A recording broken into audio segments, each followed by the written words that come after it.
여전히 연준의 9월달 금리 인하 기대는 계속 유지가 되고 네. 있어요. 이번 주에도 아마 시장에서는 이제 연준의 완화적 기조가 좀 기대해 볼 수 있는 부분이고, 또 반면에 이제 한국은행은 좀 매파적 동결 얘기가 계속 나오고 있기 때문에 아마 미국보다는 한국이 조금 더 유리하지 않겠느냐라고 보고 있습니다. 다만 지금 환율이 상당히 높은 수준에서 좀 내려왔어요.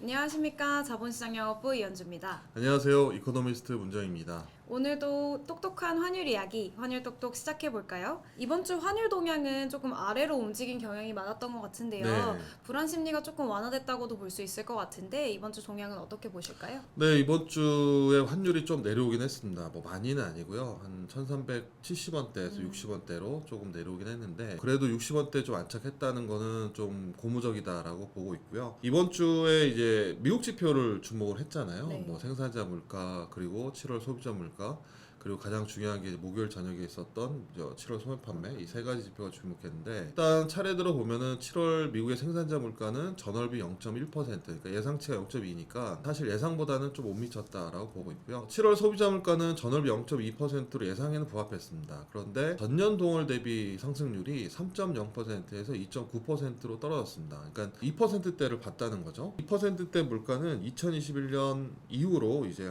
거의 한 3년 5개월 만에 처음이기 때문에, 그리고 또 미국 연준이 물가 목표가 2.0이라서 사실 이제 조금 더 근접했다라는 이제 의견이 좀 지배적이었고요. 그런 부분에서 이제 금리가 조금 내려왔고, 그 다음에 달러도 약세를 보였습니다. 그런데 이제 목요일날 저녁에 우리나라는 광복절 휴장이었죠. 제일 중요했던 미국의 소비 경기를 보여주는 소매 판매인데, 7월 소매 판매가 전월비 1.0% 증가를 했습니다. 시장에서는 0.4% 정도 증가해도 괜찮다라고 봤는데, 그거보다 훨씬 더 많이 증가를 했거든요. 그러니까 아직까지 미국 경기 중에서 이제 가장 중요한 소비 경기가 침체로 가진 않는다, 비교적 양호했다라고 보고 있고, 소매 판매가 좀 긍정적으로 나오면서 금리는 좀 올랐습니다. 하지만 이제 증시가 좀 좋았습니다. 위험 회피 심리가 좀 완화됐고, 오히려 위험 선호 심리 때문에 뭐 기술주가 좀 올라왔고, 그런 부분에서 또 달러 환율에는 상방보다는 좀 하방 요인으로 작용을 했습니다. 전체적으로 요약을 해보면 물가는 비교적 안정적이었고, 소비 경기를 보면은 양호했기 때문에 뭐 경기 침체를 우려할 정도는 아니었다. 그런데 9월에 연준의 금리 인하 기대는 유지가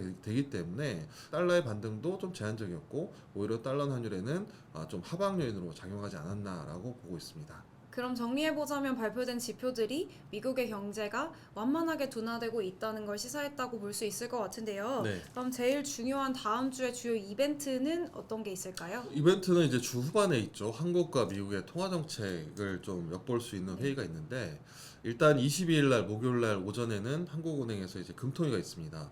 뭐 금융통화위원회라고 해서 이제 금리 결정이죠. 우리나라 기준금리 결정. 기준금리 결정에 이어서 한국경제 전망 보고서도 나옵니다. 그러니까 수정부 전망 보고서죠. 일단 금통위에서는 금리 동결이 뭐 거의 우세합니다. 근데 이제 금리가 사실 이제 미국이 금리를 내릴 가능성이 높아졌잖아요. 그래서 이번에도 한국은행이 금리 인하에 대한 힌트가 좀 있지 않겠느냐라고 보는 시각도 많은데, 최근에 이제 한국은행이 두 가지 지표를 많이 얘기합니다. 첫 번째는 아무래도 한국은행은 이제 물가 안정 목표이기 때문에 물가가 얼마만큼 둔화됐느냐라는 부분인데, 7월 소비자 물가는 일단 뭐 홍수도 있었고, 그 다음에 이제 자연 재해도 있었기 때문에 7, 8월 달은 계절성이 좀 있습니다. 그래서 전체 소비자 물가는 전년비로 한 2.7%로 비교적 높게 나왔는데, 수산물과 에너지가 우리 보통 그걸 제외한 걸 근원 소비자 물가라고 하는데, 이제 근원 소비자 물가는 2.1 정도에 그쳤어요. 그러니까 한국은행의 물가 안정 목표가 2%이기 때문에 거의 이제 근접했다라는 거죠.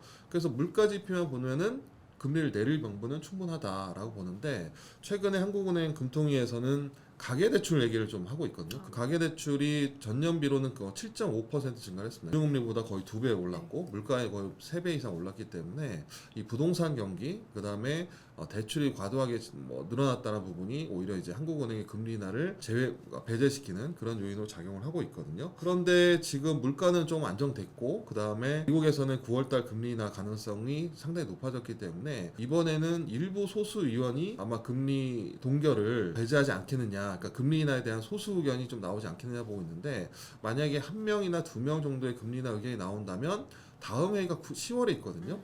그래서 10월달 금리 인하가 가능하다라고 보고 있어서 이번 이제 금통위에서는 아마 동결이 유력한데 그중에서 과연 금리 인하 의견을 낸 소수 의원이 몇 명이나 있느냐라는 부분을 가장 주목한 요인으로 봐야 될 것 같습니다. 수석님, 근데 다음 주에는 되게 중요한 회의로 꼽히는 잭슨홀 컨퍼런스도 있잖아요. 네, 이것도 맞습니다. 한번 설명 부탁드려도 될까요? 네, 뭐 매년 8월 말이죠. 매년 8월 말에는 이제 잭슨홀 컨퍼런스라고 해서 미국의 캔자스 시티 연은에서 하는 행사인데 연례 심포지움이죠.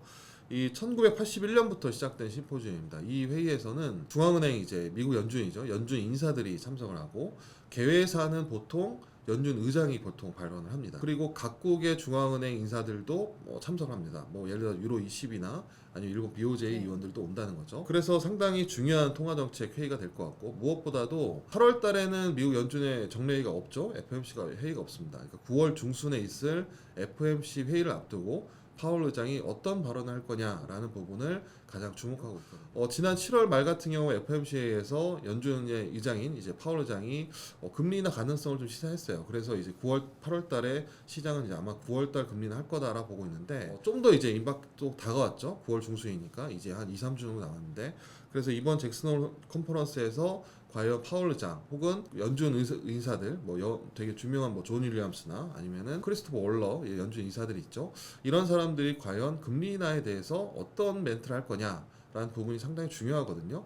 그래서 아마 잭슨홀 컨퍼런스 주 후반이기 때문에 아마 한국 시장이나 아시아 시장에 미치는 영향이 좀 제한적일 거예요. 근데 주 후반이라고 하더라도 아마 연준의 완화적 기조를 좀 기대하는 시장의 분위기가 좀 이어질 거로 보기 때문에 아마 잭슨홀 컨퍼런스하고 아마 연준의 금리 인하 그런 부분에서 달러가 좀 약세를 보이지 않을까라고 기대해 볼 수 있을 것 같습니다. 그럼 이런 중요한 이벤트들이 있는데 다음 주에 환율이 어떻게 될지 제일 중요한 환율 전망 한번 말씀해 주시죠. 네, 일단 가장 중요했던 미국의 고용 지표가 확인됐고 물가 지표도 확인했습니다. 소매 판매도 나왔고요.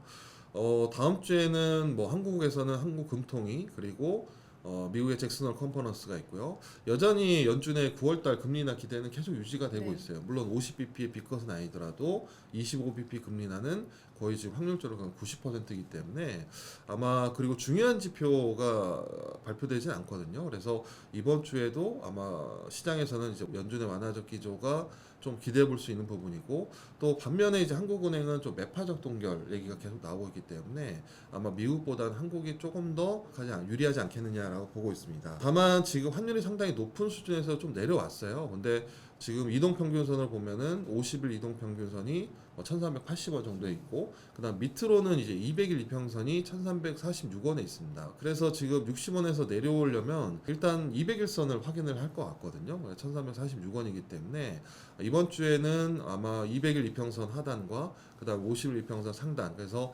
1345원에서 1380원 80원을 넘어가기 좀 어렵지 않을까라고 보고 있고 좀 더 내려온다면 이번 주에는 아마 40원대도 환율을 확인할 수 있지 않을까라고 보고 있습니다.